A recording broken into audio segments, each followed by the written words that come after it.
In this episode, Toby has his head in the clouds, zipping along the skylines of Columbia and fighting off Big Bird in BioShock Infinite.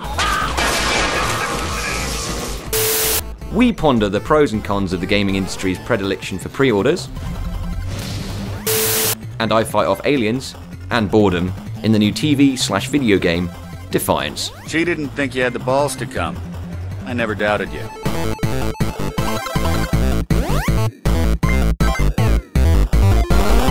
Hi and welcome to Killer Bits. Now every day we seem to get new news stories and rumours coming out about hardware coming our way this year, like the announcement of the iPhone maybe in June. Who gives a damn? No one. Who gives a damn? Like, we're a gaming show, not a telecommunications show. The mobile gaming thing's going to take over the world. It's not staying. The consoles are over. It's all about the mobile gaming. No. Yeah, I need buttons. I need buttons. Yeah. Like, mobile gaming's never really caught on though, is it? It's more of a like, oh, I'm going to play games on my phone. Yeah, I was making a lot of money. I was going to say, like, the only time I ever play phone games is when I'm shitting. Everyone knows. Poop game. Used to be the crossword and the favour. Now it's the iPhone. Now it's Angry Birds. Yeah, it's Angry Birds. Turds. 3D thing. What's it called? The Oculus Rift. Oculus Rift. Yeah, all their dev kits are coming out. Yeah. So if you've got hundreds of pounds to spare and enjoy headaches, then this could be the device for you. Yeah, I see a repeat of the day Nintendo made a 3D device. Oh, the Virtual Boy. Yeah. Lots of seizures, I think, is going to happen. Yeah. Virtual Boy. What else? The Ouya had the first reviews of the console. It's been sent out, and it's got a release date for the public now, which is June the 4th. June the 4th it's coming out, so keep eyes on. Man, I'm getting one. Yeah, I was thinking I'm waiting for the car crash, and then if there's no car crash, I'll just step in and pick one up. What, they've got 104 titles at launch. Yeah. The average console launches with what, like 2? They've got like and it's always like Fantasy Rockstar table tennis. Yeah, I'm wondering whether any of those titles will be any good. Well, they're all Android titles like Cannonball and Cannonball.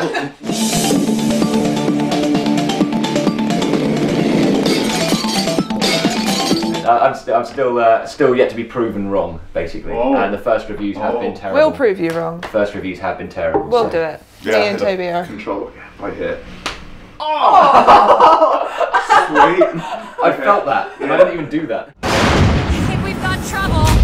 Catch. That'll do.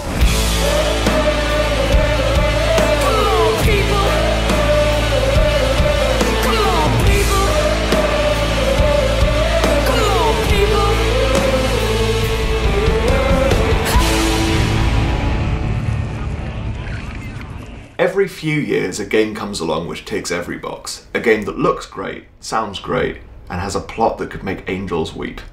BioShock Infinite is one such game. You'd be hard-pressed to find anyone who's not at least heard of the undersea adventures in BioShock, 2K's story-driven, first-person pseudo-RPG shooter. Shit. Because of this, even though its sequel was lackluster, the amount of hype surrounding BioShock Infinite has been nigh on legendary. So, is all the excitement well-deserved? Well, in a word, yes. In several hundred words, well, it's a little more complicated. Hallelujah. BioShock Infinite takes place on the floating city of Columbia, the polar opposite of the previous setting of Rapture. While the libertarian anarchic vision of Rapture showed a society on the brink of destruction, this new setting is a remarkable departure into the ultra-capitalist, ultra-controlled past wherein traditional American values like Christian fundamentalism and racial discrimination reign supreme. Are you gonna throw it? Or are you taking your coffee black these days? There's a princess in a tower, a maniacal preacher, and a stirring rebellion, and you'll come face to face with all three in a super-powered romp that not only takes place across the skies, This is my airship you're hanging me out of, and I got perilous need of it. but also across dimensions. Whoa! It is, for lack of a better word, epic. The superpowers from the previous titles have made a return to centre stage in the form of vigors, powerful potions which let citizens of Columbia achieve remarkable feats, from throwing fireballs to charming security robots. It's a carbon copy of the prior system, which is a small mercy, but also showcases one of my main concerns with the game's setting. Unlike the previous BioShock games, in which splicing of the human genome has led to the downfall of undersea society, the Vigors in BioShock Infinite have had a shockingly uninteresting impact on the setting of the game. The subversion of humanity through chemical manipulation is never addressed, and enemy casters are few and far between. This criticism is common throughout the game. Rapture itself took a pivotal role in the plot of the prior BioShock games, which led to an incredible sense of immersion. Columbia, in comparison, is simply a cool place to look at visually. Utterly beautiful, sure, but hardly the claustrophobic, isolated horror at the bottom of the ocean. The plot, dimension hopping aside, could have taken place anywhere, which doesn't really affect how effective the game is at telling its story, but feels more like a missed opportunity. Infinite itself plays like a far older game than it is, which for me is a huge part of the charm. I played on hard mode, and the entire game was a scramble for health, ammunition, and mana. I almost never used iron sights, and the open environments and intelligent enemies made for an experience which was not only engaging on a level I've not experienced in years, but also interesting to play. I can't help but feel that a lot of the reason the game endeared itself to me was the inclusion of Elizabeth, who is the best AI companion I've ever come across. Ever. Upon encountering her, the game announces to you that you do not have to look after her in combat. She can look after herself, and after the last 2 Resident Evil games, Left 4 Dead, and a slew of cookie-cutter FPSs, it's a relief to have an AI sidekick who actually helps rather than hinders. On hard, this game is hard, and she tosses you health and mana potions, searches the environments and unlocks doors. It's done. And manages to remain utterly charming throughout. She saved my life more times than I can count, and by being nothing but helpful, she actually manages to make herself seem better than she really is.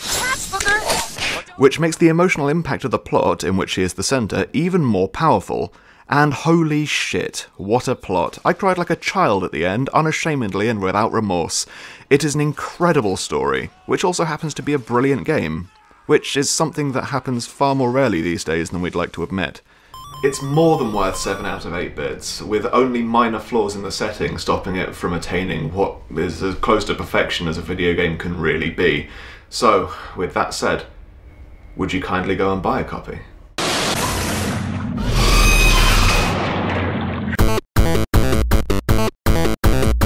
Also, we're all sporting tees from QWERTY Tees this month, and if you want to get your own, head over to the website and enter in the discount code, the kilobits, to get 50p or 50 cents off. That was so beautiful. I know, right? Can we go get married now?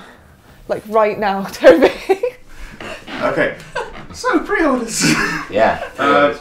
I hate them. Why do you hate them? Why? I mean, you recently pre-ordered BioShock. I did, Yeah. but that was because of the bargain. I went over to Green Man Gaming, Right. where I was told of an offer where you can get not only BioShock Infinite, which was going to be good, let's be honest, Right. but also you got the original BioShock, and you got another game of your choice. I got Mafia 2, which is a fantastic game, and also because of the rewards on Steam, Right. free copy of XCOM as well.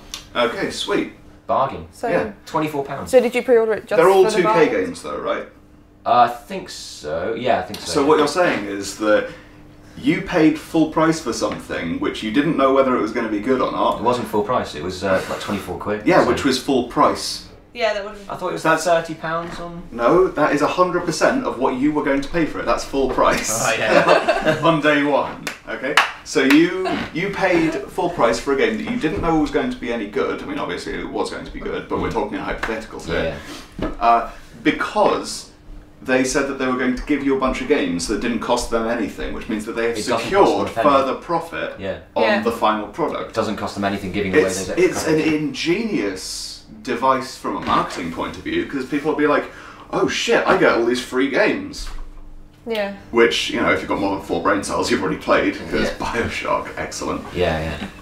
But I didn't own them though, so that's the thing. that would do it. I haven't owned But no, them. like, it always I'm always suspicious of companies that do stuff like this, but these aren't the only pre-order bonuses you get. I mean, you know, some games they'll give you a skin in fancy game, gun, Yeah. or a 60 quid plastic dragon. Yeah. And like, I mean, is Or it a worth? bloody torso, apparently. Yeah. Good old Dead Island. Ah, man, what was the deal with that? Well, I don't see why everyone got so bloody worked up. I about don't it. see why I haven't got. I know, so but bad. that's because of your gore fetish. Well, it's fine to it's fine to have a game where you dismember people, but it's not fine to have a little model of it on your desk. It just doesn't make any sense. Well, yeah, but to be fair, if you've got a model of a dismembered booby torso, I think you might be ill.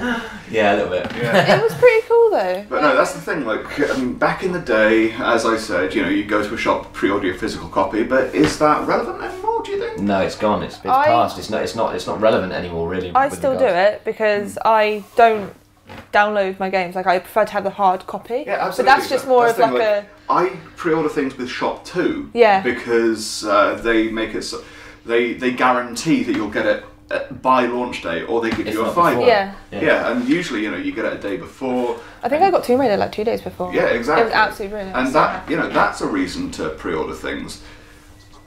But Aliens Colonial Marines. I mean, this is the gamble. This is what I was talking about. Why I don't like it is because if you pre-order, there's all these fancy rewards, great in-game content, extra games. It doesn't cost the companies that much extra to put it all in, and it's good for. Well, yeah, it's good. It's good for the gamers if you are pre-ordering stuff because you're getting the extra content. Even if you pre-order.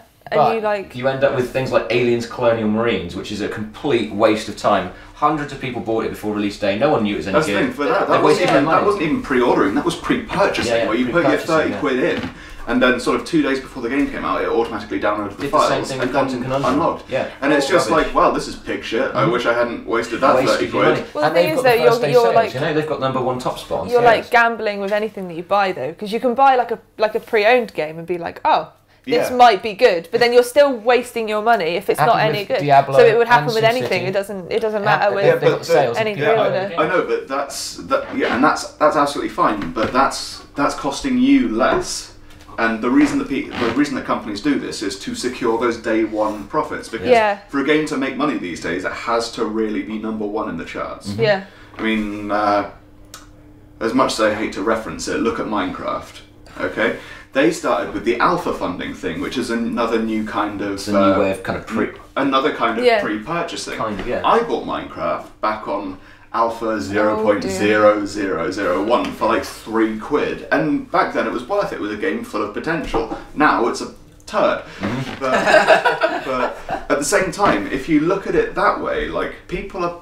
It's a lot like Alien Colonial Marines. People are buying something they don't really understand or know what it is. Exactly. They're not guaranteed to get what they want. Exactly. However, with Minecraft's alpha funding, they then secured by building reputation day one purchases of the Xbox version, which has actually sold 50 million copies more. Huge amount. It's ridiculous. Yeah. So I mean. Just the bottom line then, what would we say? Is pre-ordering and pre-purchasing worth it? That is the question. Is it worth it? It depends on what kind of hype you're going to give it. Like, if you're really excited, that sounds really, really weird, but like, if you're really excited for something, like I was super excited for Tomb Raider, I was really, really excited, so I instantly went and pre-ordered it, and Ni no Kuni, instantly. It was just, my money's going towards that, it doesn't matter, because I was really excited. What's that Suda51 game? Killer is Dead. Yes, pre-ordered that. So excited for that. Exactly. Yeah. Love Suda. Like I'm absolutely fine with pre-ordering things so long as it's something that I don't really care about bonuses. I don't really care about sort of you can play as Coltrane from the original Gears. Don't care. Okay. So, is it worth it then? I think it's worth it from a personal point of view. Yeah. So long as you're only doing things which you either know are going to be good, or you are willing to pay that day one thing and you're willing to ignore the fact that it's got a day one patch. The bottom line is then basically do your research, make sure the game you're buying is pretty much going to be good, and spend your pennies wisely. You can't always guarantee it's going to be good, because it could be like looking really, really amazing, and then you buy it and it's like, oh well, this is a pile of... So wait, the moral of the story is don't be retarded. Yeah, pretty much. Well done, Ben. You heard it here first.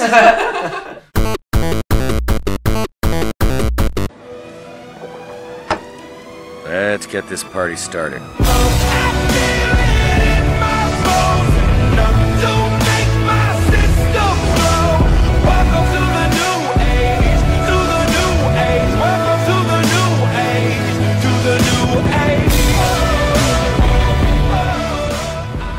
When I was told I was going to be taking the lead on Defiance, I was quite excited. I've always liked the idea of being in the movie or taking part in the TV series, and this could be the perfect place to do that. Brand new game, brand new MMO, brand new idea. After the install, which was quite lengthy on standard broadband speeds, I was greeted by the welcome page, and shortly after, the character creation page. You can be either male or female, human or Erythiant, the aliens, and choose from one of the 4 classes: veteran, survivalist, outlaw, or machinist. The customization options for how your character will look are quite limited, consisting of just bone structure, nose, mouth, and skin colour, not up to the variation available for games such as Mass Effect or Skyrim. Nonetheless, I chose a rather futuristic cornrowed protagonist and took to the battlefield. I must say I was a little concerned when I checked out the graphics settings, and I found no real advanced options for anything other than motion blur and bloom. It was only when I entered the game that I realised it looked like it was made more than 5 years ago, and this is being generous. Textures look flat and facial expressions are cartoony. It would be fine if this is what they were aiming for, but the TV show has a very real and gritty look that hasn't been translated well at all. Having said that, although the graphics look very dated, they have made a very full and busy environment, with broken derelict buildings, sprawling hills and overgrown fields to the locales. I did notice that the view distance is very near, using the classic distance fog to obscure long-range views. I'm almost sure that I haven't seen this since PlayStation 1 days, and it's definitely something that shouldn't be anywhere near the current gen, especially PC gaming in this day and age. At this point I was treated to a few cutscenes. These introduced me to a few staple characters, and I had a chance to check out the voice acting, which wasn't too shabby. Unfortunately, the script wasn't up to this standard, as I was greeted by some classic cheesy lines and quips which could have been straight out of an 80s action movie. A bad one. Your anger isn't intimidating. Frankly, it's sexy. I'm gonna hit you in the face. Luckily, it wasn't long before I was in the action and starting to shoot things. The game takes you by the hand and slowly introduces you to each aspect of it. The guns, the skills, the controls, etc. I must say the combat is fun. The controls are lucid and responsive, and the gunplay is comprehensive. Short bursts of your gun whilst crouching are more accurate, whereas running and holding the trigger will spray bullets everywhere. Headshots are enticingly tricky and activate a satisfying critical tag when hit, and normally an instant death of the lesser mutants. The game is in third person, and there's no sticky cover in sight. This should be applauded literally. Unfortunately, this is as far as the game being fun goes. The AI is among some of the worst I've ever seen, with enemies following obvious waypoints, not using cover, running straight at you and not seeing you when you're right next to them. The most they do to avoid your fire is roll sideways. At one point I stood next to a van which kept spewing endless mutants from the back of it. They ran straight past me and along their designated waypoints, make it very easy and boring just to shoot them down, over and over and over again. The mission structure is as follows: receive mission from point A, move to waypoint at point B, shoot enemies and hold action button or flashing objective, rinse and repeat. There are episode missions dotted around the map where you meet characters from the TV series Name's Nolan. and help them to shoot enemies and hold the action button on flashing objectives. Admittedly, I'm being purposely obtuse, as there are scripted moments, inside areas, etc., but essentially that's all there is to it. On top of this, there are some extra challenges, of which I have found a horde mission, where you hold off waves of enemies, a time trial mode where you have to race against the clock to get to the objective, and group fights against one super tough enemy where you team up with other players. Rewards are issued constantly to congratulate you on shooting number of mutants in the head or travelling a certain distance. Rather than being achievements you aim for, they just seem to appear at random whilst you're doing things you would have done regardless, which adds nothing to gameplay. This really detracts from the feel of being in a futuristic apocalypse. This all played out to the musical score, which was also terrible. I'm often told that music is just a matter of taste, but if this is the case, then this tastes revolting. The vehicle spawn noise deserves a mention as well, as it triggers a comedy horn noise that couldn't sound more out of place if it tried. And no, you can't turn this off without muting the rest of the sound effects. Also, if you slide the vehicle, it sounds like something straight out of Micro Machines. Vehicles next. This was part of the game I was looking forward to, as I enviously watched my fellow players drive around the countryside. The vehicle physics are horrific. Where do I start? You can turn the vehicle in mid-air. You are beaten by small insurmountable steps, steering feels like Fable the Journey's horse, and indestructible twigs and sticky up things get in your way constantly. I mean, it may just be that I'm a terrible driver, but even so it should be fun, not a chore. What else to mention? The web code seems solid enough, although I did get booted on a couple of occasions. I think I can put this down to initial teething problems, although it does make me wary after the horror stories of SimCity and Diablo.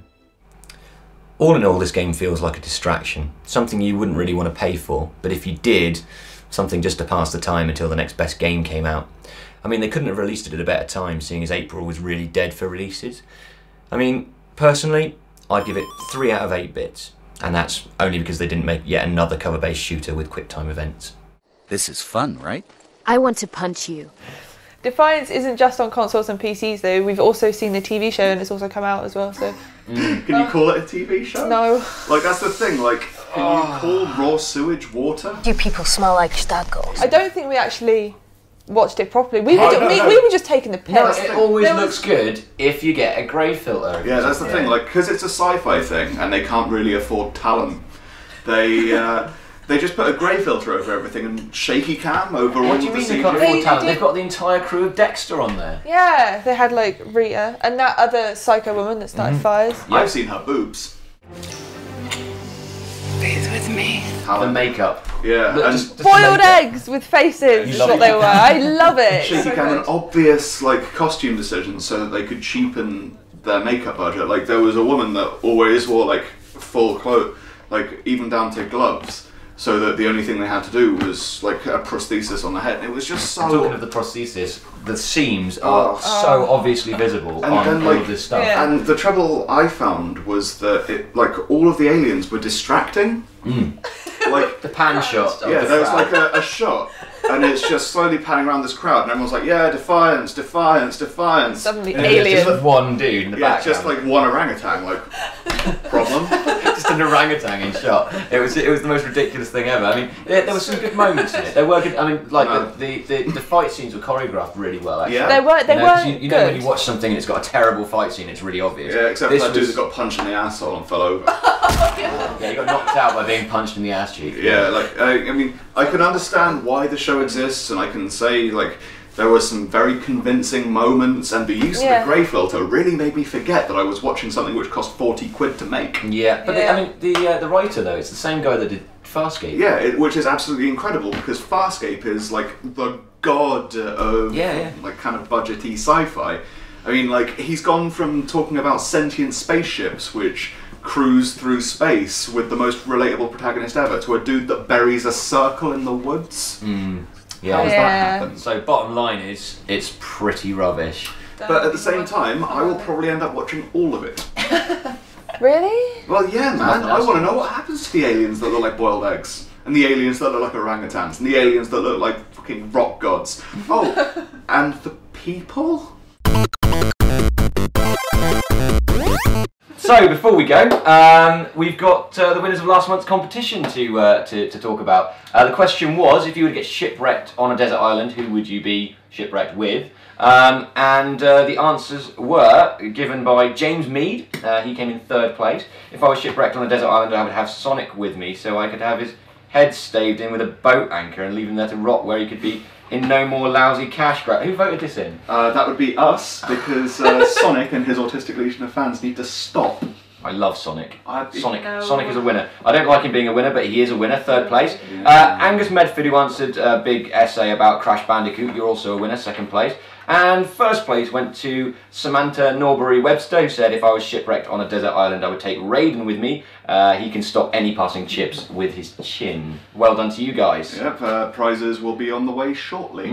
We've also got 3 lots of prizes to give away this month, and we have some there actually. Goodies. Goodies. We've got some sharpshooter controller mods. Which are used to extend your thumbstick so you can More have more accurate. lever action. We That's We've mine al- for a lever. For a We've mouse. also got some screen targets. Pointless. Just in case you want to ruin your television. Or cheat.